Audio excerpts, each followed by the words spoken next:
que tiene como objetivo en este último tramo del periodo abierto para hacer la declaración de la renta, los ciudadanos españoles,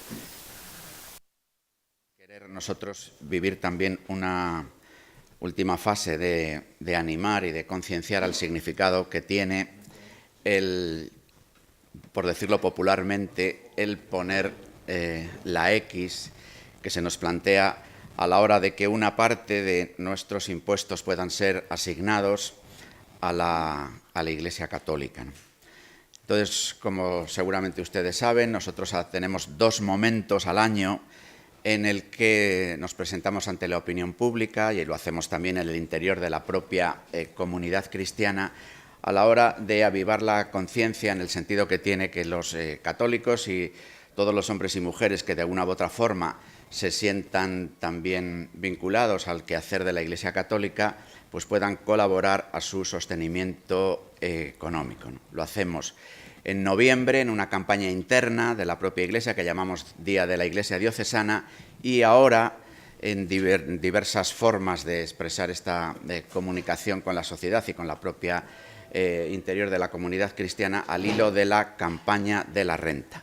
Porque dentro del objetivo planteado por la Iglesia cuando se plantea una nueva forma de financiación de la Iglesia Católica, pues en ese deseo de crecer en nuestra propia autofinanciación, pues lo estamos haciendo, por una parte, desde los propios recursos de la comunidad cristiana, que entre nosotros están significando ahora el 75% en números redondos de nuestro presupuesto, y también como ciudadanos, que los católicos somos, accedemos a este sistema de asignación tributaria, con lo cual el propio dinero que las personas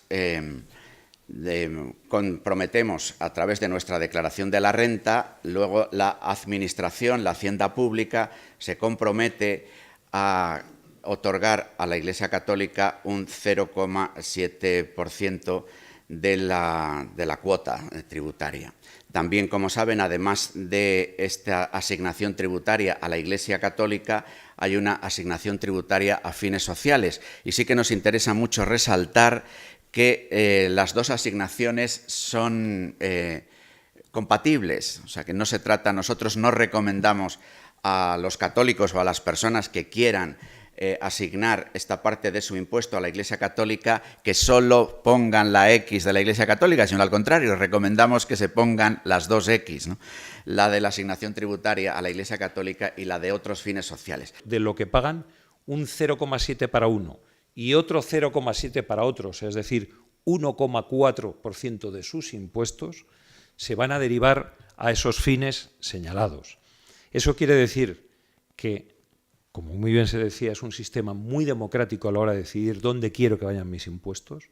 El 1,4 de mis impuestos los puedo libremente decidir. Es un sistema prácticamente casi plebiscitario, porque hoy todos los ciudadanos, tengamos que hacer la declaración real o no, pero todos los ciudadanos pagamos impuestos, algunos pagan más, otros pagan menos, pero en definitiva todos podemos decidir, y parte desde la libertad de las personas, libertad absoluta de las personas, en un momento tan importante como este, porque de los impuestos se realizan y se prestan los servicios públicos que se dan en este país, que se dan en España, que se dan en Castilla y León, que se dan en Valladolid.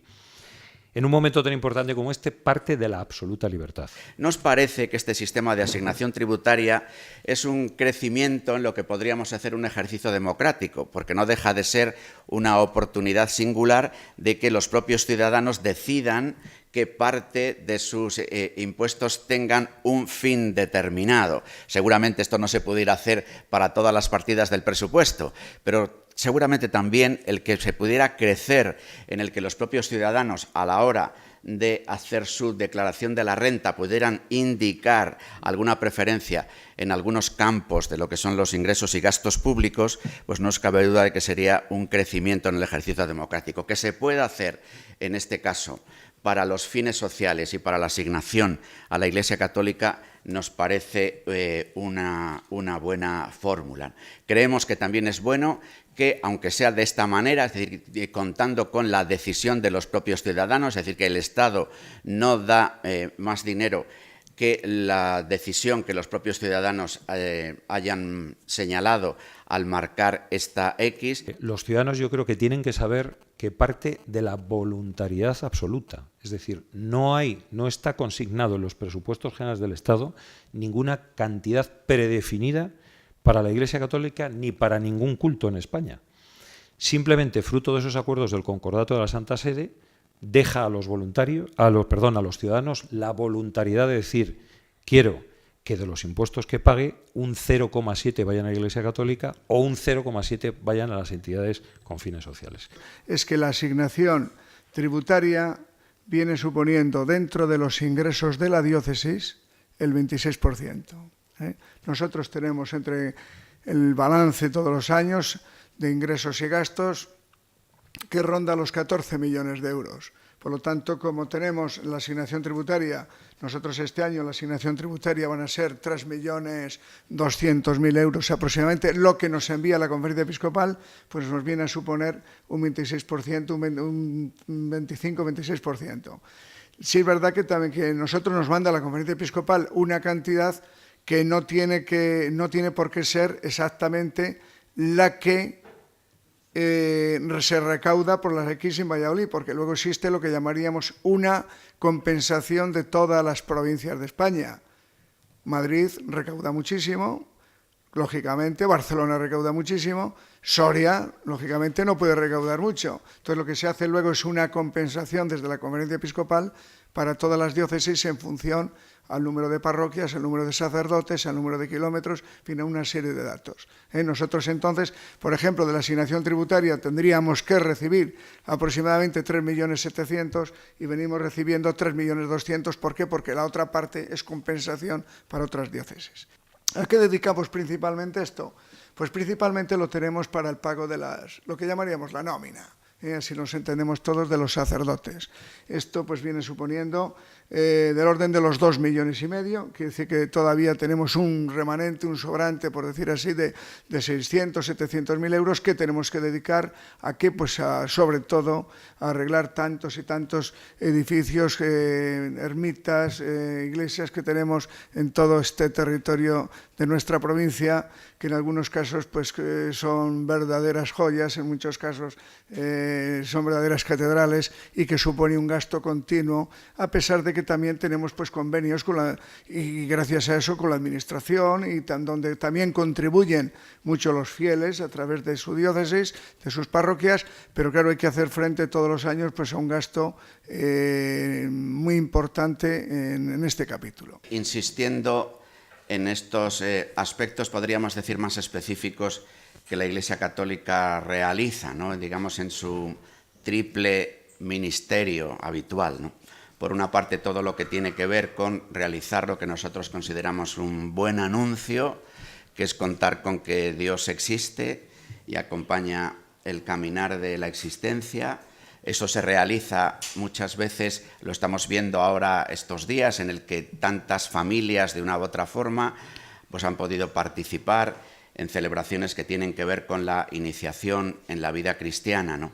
De niños o adolescentes o jóvenes, a través de la celebración de la Eucaristía, de la llamada Primera Comunión o el sacramento de la confirmación y demás, ¿no? También en esta realidad de buen anuncio está todo lo que significa de alguna forma acercar lo que el Papa Francisco tanto nos está insistiendo, ¿no? La misericordia de Dios, ¿no? Sobre todo aquellas personas que están heridas de una u otra forma en los caminos de su existencia, ¿no? Poder encontrar la compañía que trae consuelo y esperanza de personas en momentos de enfermedad, de muerte, a veces, ¿no? En momentos de sufrimiento por rupturas familiares o por las situaciones derivadas de las dificultades económicas.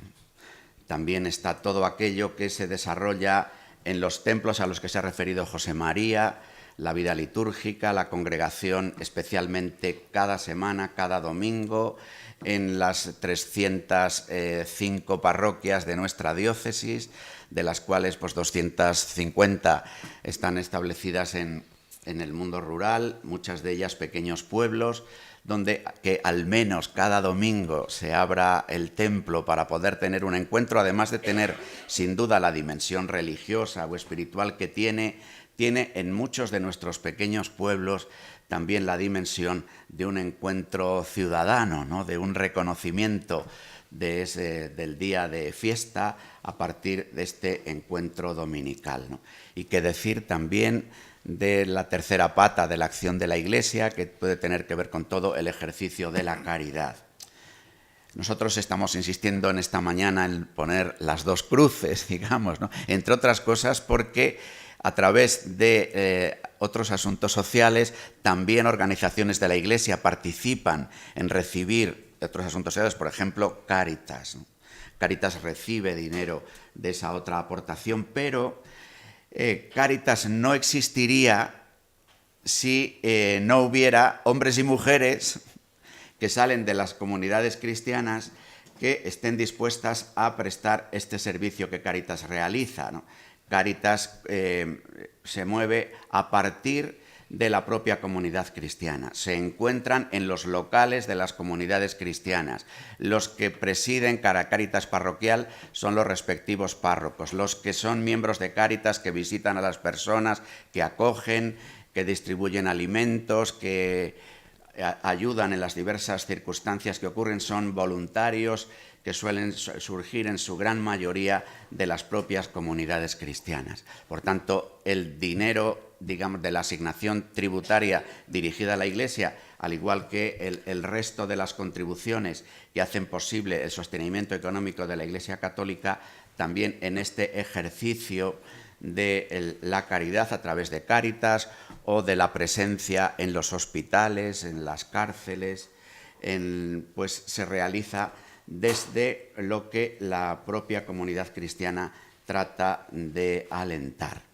Creemos que forma parte del bien común el que las comunidades cristianas existan. Creemos que forma parte del bien común, incluso de las búsquedas en las que este momento, digamos, convulso de la vida del mundo supone para tantos y tantos de ciudadanos, que el anunciar el Evangelio, que el encarnar a partir del Evangelio unas vidas que traten de acercar la misericordia de Dios, que el organizar la fraternidad es una buena noticia, es algo que aporta al bien común, ¿no? Por eso nosotros creo que podemos perfectamente salir a la plaza pública y pedir a creyentes y a no creyentes la aportación para el sostenimiento económico de una realidad social que contribuye al bien común.